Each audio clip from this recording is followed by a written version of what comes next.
In today's video, I'm going to teach you how to create a group event in Facebook.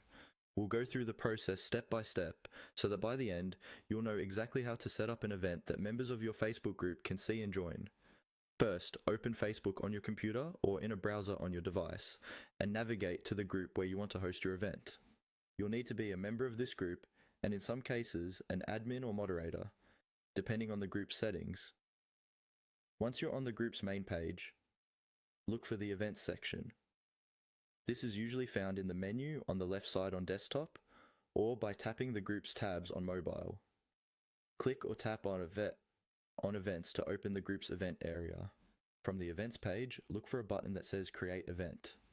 This is the main button you'll use to start setting everything up. Go ahead and click on Create Event. Facebook will open a new window or panel where you can enter all the details for your event.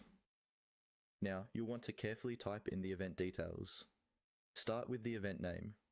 Choose a clear, descriptive title so members immediately understand what the event is about. Next, add the date and start time, and if needed, an end time.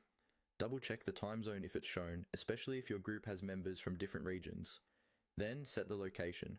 For in-person events, you can type in a physical address or select a place from Facebook's suggestions. For online events, you can choose an online option and later share a meeting link or instructions in the event description. In the description box, explain what the event is, who it's for, and any important details like requirements, schedule, or what people should bring. The more specific you are here, the fewer questions you'll get later. You can also add a cover image to make the event stand out. Choose something relevant and easy to recognize for your group members. Before you publish, review the privacy and visibility options.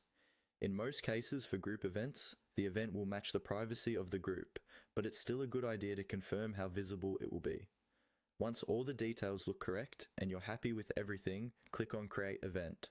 Facebook will save and publish your event to the group, and members will now be able to see it, respond, and share it within the group.